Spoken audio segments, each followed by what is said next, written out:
The world of juicing has seen a major debate unravel, pitting cold-pressed juicers against their centrifugal counterparts. It's time we bring clarity to this controversy. Cold-pressed juicing, as the name suggests, uses a hydraulic press to extract the juice. This method retains more nutrients and enzymes, since there's no heat produced that could potentially degrade them. On the other hand, centrifugal juicers work by chopping the produce and then spinning it at high speeds. This generates heat, which can cause some nutrient loss.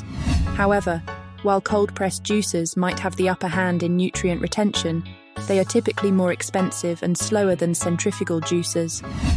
But the question is, does this difference in nutrients significantly affect your health? Surprisingly, there's little scientific evidence to support that the additional nutrients you get from cold-pressed juicing have a major impact on health outcomes. The most important thing is to incorporate fresh juices into your diet, no matter the method.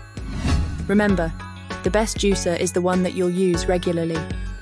Join us as we continue to debunk popular juicing myths, and don't forget to subscribe for more insightful juicing discussions.